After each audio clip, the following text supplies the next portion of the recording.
how these kids' brain, like I can see them, like sometimes I see them formulating their thoughts in one language and trying to say it in another language, which I know I do, but sometimes like seeing it in a child, it's very different. I'm like, okay, they're having these struggles too. And I'm like, so I try to let them know like, it's okay, I do that too. And so that's one of the things that I've definitely learned, and it has helped me figure out where I can help them grow in both of their languages. En este libro se titula Los ayudantes. Se trata de dos amigos, Pedro y Ana, y como ellos ayudan a la vecina de Pedro. Lee en voz alta hasta las páginas 2 y 3. ¿Estás listo? Okay. Puedes empezar. Por las tardes, Pedro y Ana jugaban en el patio de la casa de Pedro. A veces tiraban una pelota.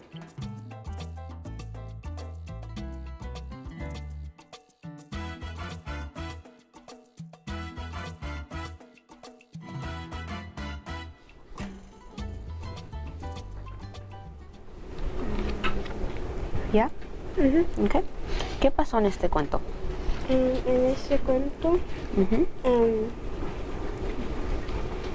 Ana y Pedro ayudaban a la señorita Campos porque ella se le quedó su pierna. Okay. ¿Qué más pasa? Ellos ayudaron a la señorita Campos a hacer sus mandados y las cosas que ella... ¿Me puedes decir algunos de esos mandados? Sacar las hierbas malas y ir a la tienda. Y después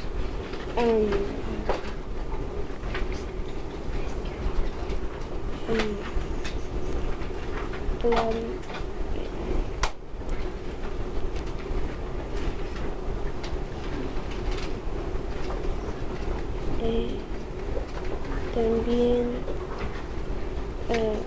lo ayudaron a hacer un merengue.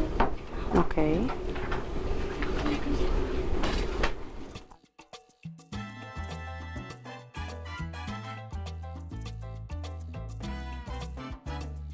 I like the SEL and EDL assessments because they let me see, especially when they're mispronouncing words. I had a student earlier that he knew that it's tenía, but he would say tiene, so he understands the meaning for it, but he's able to see, like, I know he understands, but just paying attention, like, you know the ending, you know this sound, just being a little bit more careful with it. So that's one of the things, and it does help you, like, see this student actually does understand it, or this student is using a lot of the pictures to help you understand what is going on.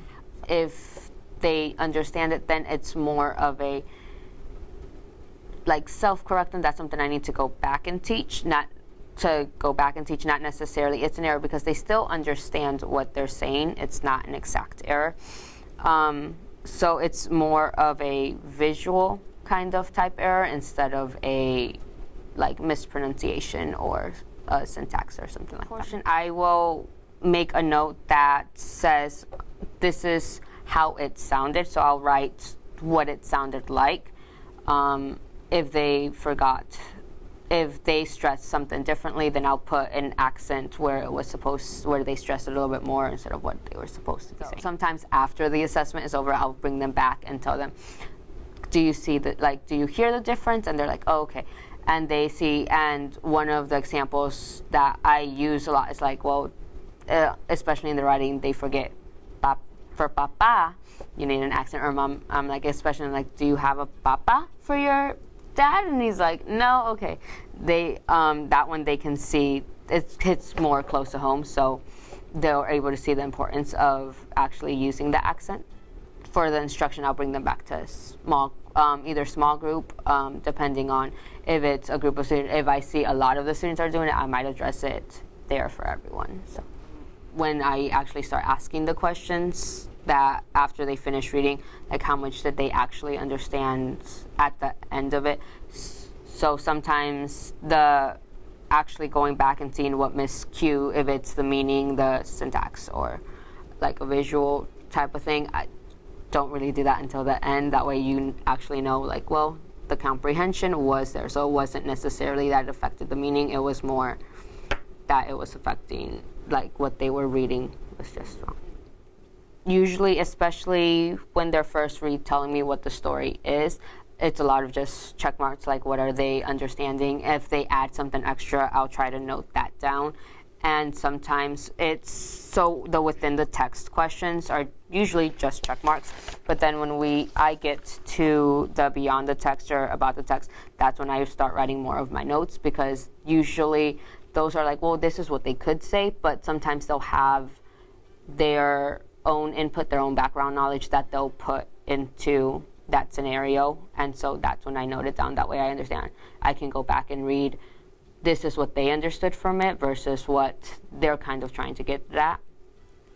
Not until either later that day, maybe sometimes the next day, just because it's usual.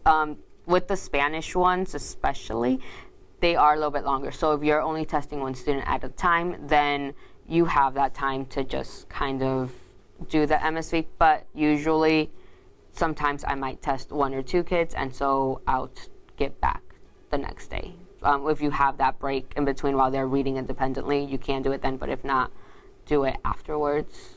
Within the same week, I try to do the same day. Sometimes it's not possible, so definitely within that same week. That way I can get it done. So it's not too far removed from my memory. For my notes, I try to write them in the language that they are speaking in.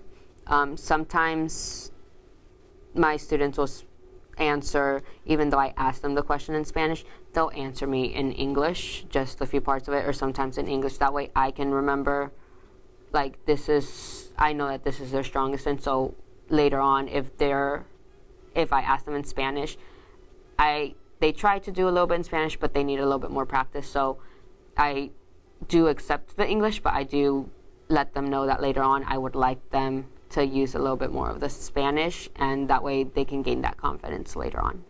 Sometimes I know for some of my native English speakers, I will rephrase the questions a little bit more, or I'll do like a movement like, ¿Cómo se sintió? And so they know that when I do this, they can kind of, so I do a little bit more of the movement. That way it's, because that's what they're used to. So I think maybe in the native English, I haven't had to do it, so I'm not sure. But they don't have to do as much of the movements or something, or emphasis on a word and showing them what it is. So when they're first starting out, it's a lot of the cognates. They're like, oh, I do understand that. And so when they're able to infer, usually a lot of them, they come in with pretty strong language skills, either in one or the other. So they have to really use those inferencing skills to figure out, like, what does this mean in the other language? What are they trying to get at? I try to take notes as quickly. I don't do check marks over every single one, just because I think that takes me too long. Other teachers like the check marks. My students, I don't tell them at the beginning, it's not about speed, especially like, I don't need you to read this as fast as you can. So they're used to it by now that they need to slow down a little, that this is more, and they try to add emphasis into where it needs to be. So I can go through pretty easily on the note-taking part.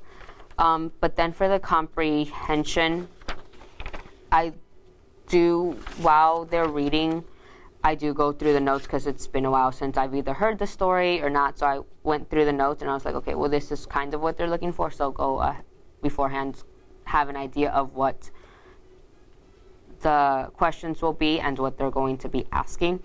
And then just have that in the back of your mind. That way you can take those notes.